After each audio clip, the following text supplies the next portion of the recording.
అస్మద్గురుభ్యో నమః. చాలా సందర్భాలలో మనం ఎలా ప్రవర్తించాలో మనకు తెలియదు. నరుణ్ణి నారాయణునిగా చేసేదే దైవీ సంపద, నరుణ్ణి వానరుడిగా చేసేది అసురీ సంపద.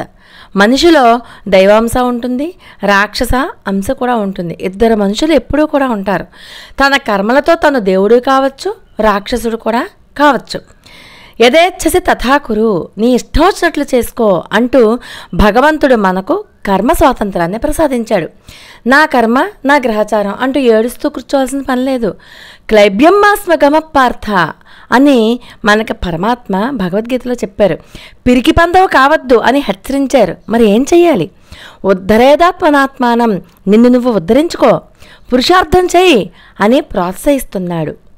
తన వెంట వచ్చే సంపద, అది పుణ్యం కావచ్చు, పాపం కావచ్చు, జ్ఞానం కావచ్చు, దీని గురించి ఆలోచించట్లేదు మానవుడు.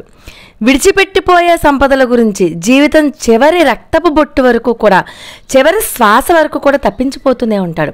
డబ్బు, ఇల్లు, పొలము, స్థలము, నగలు, ఇలా వీటి కోసం తప్పించిపోతూనే ఉంటాడు. అన్నీ ఉన్నప్పుడు అహంకారం, అంతా ఉడిగిపోయిన తర్వాత శ్రద్ధ. శ్వాస ఉన్నంత వరకు ఎవరన్నా కూడా లెక్కలేదు.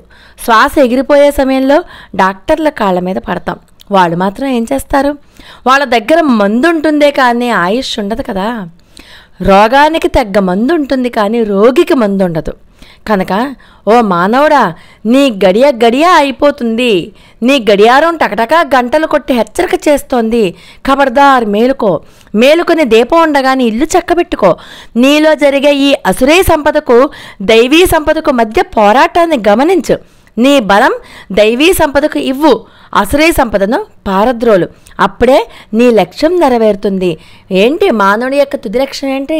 పరమాత్మని చేరుకోవడమే, పరమాత్మలో ఐక్యం కావడమే.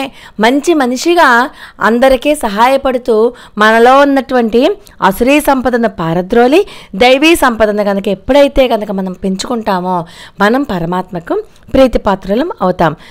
లోకా సంస్థ సుఖనాభావంతో మరొక అద్భుతమైన వీడియోతో మళ్ళీ కలుసుకుందాం. అంతవరకు నమస్కారం.